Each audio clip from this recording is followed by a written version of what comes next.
मैं अपनी ओर से आप सबका तहे दिल से स्वागत करता हूँ, हार्दिक अभिनंदन करता हूँ। आज जो मुख्य हमारी एक सोच थी, जब भी कहीं जाते तो ये बात सुनने को मिलती थी, हमें फेस टू फेस मिलने का मौका बहुत कम मिलता है। कहीं भी कोई भी समस्या हो तो कुछ लोगों को ये समस्या रही, चाहे शहर में रहे हो, लेकिन फिर भी कुछ लोग मिलने में हिचकिचाते थे। आज हम सब लोग मिलकर, आप लोग जो यहाँ आए, मैं समझता हूं कि हम सब एक परिवार के सदस्य हैं और हम सब लोगों का मिलकर हम सब ये चाहते हैं कि आने वाले समय में कोटपुतली क्षेत्र में कोई भी समस्या हो, किसी भी प्रकार की, तो हम सब उस समस्या को अगर आप मेरे तक पहुंचाएंगे तो मैं आपको विश्वास दिलाता हूं कि उसके समाधान के लिए मैं जितनी मेरे से हो सकेगी पूरी कोशिश करूंगा और वो काम करवाने की कोशिश करूंगा, ताकि आप लोगों को कोई असुविधा ना हो। कुछ लोगों ने पिछले समय, आज हम जो लोग यहीं इकट्ठे हुए, सब मुख्य कारण ये था कि कुछ लोगों ने पिछले समय में एक ऐसा माहौल तैयार किया, कहा कि ये तो सिर्फ एक समाज विशेष का काम करता है। युवा साथियों, जब हम राजनीति में आते हैं और राजनीति में आने के बाद में सबसे मुख्य जो काम होता है वो होता है क्षेत्र का विकास। अगर परिवार का मुखिया परिवार के सदस्यों के अंदर अगर भेदभाव करने की कोशिश करेगा तो वो परिवार कभी नहीं चल सकता। उसी प्रकार राजनेता कोई भी हो, अगर वो समाज विशेष की बात करेगा तो फिर क्षेत्र के विकास की बात नहीं हो सकती, क्षेत्र को आगे बढ़ाने की बात नहीं हो सकती। पिछले समय की और आज मैं आप लोगों को कुछ बातें आप लोगों के बीच शेयर करना चाहूंगा। आपने सुना होगा कि जब भी आप लोग शहर में बात करते हैं तो ये कहते हैं कि मोदी जी ने कोटपुतली में विकास करवाई। लोग ये भी कहते हैं कि भाई उसने वो कार्य किए, लेकिन मैं ये कहना चाहता हूं कि हमारे यहाँ राजस्थान के अंदर 1954 के अंदर पहली बार विधानसभा का गठन हुआ और मुझे 2008 के अंदर राजस्थान की बड़ी महापंचायत में जाने का मौका मिला, उस विधानसभा में बैठने का मौका मिला। मैं युवा साथियों ये कहना चाहूंगा कि मेरे से पहले 13 विधायक बने कोटपुतली में। 13वां विधायक में था, 12 विधायक बने, 13वां विधायक में था। मैं आप लोगों के बीच में आज ये कहते हुए फख्र होता है कि कोटपुतली में जितने 12 विधायकों ने काम किया, वो अगर 5 साल के अंदर उससे ज्यादा काम हुआ हो तो आप लोग, बात ये नहीं है आज हमें आपस में हम लोग बैठे हुए हैं, कोई ये नहीं। अब मैं आपको छोटी छोटी बातें बताना चाहूंगा। जब हमारे यहाँ 1962 के अंदर बिजली आई, उसके बाद में पूरी कोटपुतली क्षेत्र के अंदर 3 फीडर हुआ करते थे। कोटपुतली, जगदीशपुरा और आपका नारेड़ा। सर्वप्रथम हमने कोटपुतली के अंदर 27 फीडर लगवाए। आपके यहाँ पहले 220 का बड़ा बिजली का जो महकमा था, उसके अलावा 162 का हमने वहां पे लगवाया, ताकि हमारे आम आदमी को, कोटपुतली वासियों को किसी प्रकार की समस्या का सामना नहीं करना।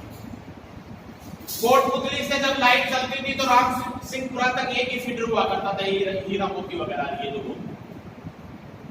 राम सिंहपुरा नया फीडर बना के कोटपुतली सीटों के नए आयाम स्थापित करने की कोशिश की। आपके यहाँ 60 किलोमीटर अंडरग्राउंड 11,000 की लाइन लिखवाई। शहर के अंदर जो सबसे बड़ी योजना मैं इस कोटपुतली शहर के अंदर लेके आया वो थी 175 करोड़ की सीवरेज योजना, ऑटोमेटिक ट्रीट प्लांट, जो मेरे हारने के बाद में इस सरकार ने रद्द कर दी और आपने जो हमारा विधायक बना उसने बोलने की राजस्थान की विधानसभा में बात नहीं रखी। इस कारण आज हम सब लोग इस सुविधा से वंचित हैं। आपके यहाँ जो बस डिपो का काम चल रहा है, जो नया नगर पालिका का ऑफिस बना है, इसके लिए 4.5 करोड़ रुपए मैंने स्वीकृत किए ताकि ये आप लोगों को इसका लाभ मिल सके। चाहे आपके बीडीएम हॉस्पिटल की जब बात करें, 100 बेड का बीडीएम हॉस्पिटल हुआ करता था, तब बना और तब आया 2008 तक उसको हमने 250 बेड का हॉस्पिटल बनवाया ताकि आप लोगों को और जो डॉक्टर आप यहाँ अपने चक्कर लगाए।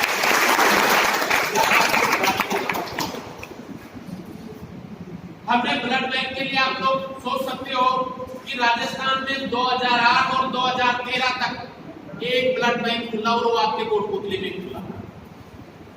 पहले ब्लड बैंक के लिए आपको जयपुर, दिल्ली यहाँ के चक्कर लगाने पड़ते थे, लेकिन आज जो ये ब्लड की सुविधा है वो इसलिए है कि हमने यहाँ ब्लड बैंक खुलवाया। पहले मेरे जब मैं बना तब यहाँ मात्र 18 डॉक्टर हुआ करते थे, 18 डॉक्टर। और जब मैंने हॉस्पिटल की बेड से बढ़वाए उसके बाद में मेरे टाइम में आज कितने मुझे नहीं पता, लेकिन उस टाइम में 57 डॉक्टर थे जो जैसे स्किन विशेषज्ञ ऐसे बहुत अच्छे डॉक्टर। उससे पहले हमारे जब बच्चे अगर नवजात शिशु जन्म लेता है तो उसको सबसे पहले लोग प्राइवेट हॉस्पिटल में लेकर जाते हैं। उसके लिए भी मैंने कोटपुतली बीडीएम में जो प्राइवेट हॉस्पिटल में जो सुविधाएं दी है वो सुविधाएं आपकी सरकारी हॉस्पिटल में रखी, ताकि किसी प्रकार की अगर हमारे क्षेत्र का कोई भी गरीब किसान हो, मजदूर हो, उसको कहीं बाहर जाने की आवश्यकता नहीं पड़े। आज भी वो सुविधा था। मेरे से पहले जब कभी लाइट जाया करती थी तो हॉस्पिटल की हालत ये हुआ करती थी कि मरीज उठ उठ के बाहर आ जाया करते थे, लेकिन 2 बड़े जनरेटर लगवाए, जो ऑटोमेटिक लाइट चली भी गई तो हॉस्पिटल में कभी मालूम नहीं पड़ेगा 2008 बाद में कि बीडीएम हॉस्पिटल में कभी लाइट गई या नहीं। बीडीएम हॉस्पिटल के लिए मैंने स्पेशल अलग फीडर बनवाकर और डायरेक्ट अपने यहाँ पुतली से और आपके हॉस्पिटल तक अलग से फीडर बनवाया ताकि किसी प्रकार की असुविधा हमारे कोटपुतली के नागरिकों को नहीं। 1100 किलोमीटर के रोड इस कोटपुतली क्षेत्र में दिए, 53 स्कूल प्रोन्नत करवाए। अगर विकास की बात करें और खुला मंच मिले तो साथियों आप लोग कह सकते हो कि आप जिस परिवार के सदस्य हो उस परिवार के व्यक्ति ने इस कोटपुतली में अगर विकास के नाम पर जो काम करवाए, अगर 60 साल के इतिहास में उससे ज्यादा किसी ने करवा कर दिखाए तो कोटपुतली की राजनीति में कभी नहीं आएंगे।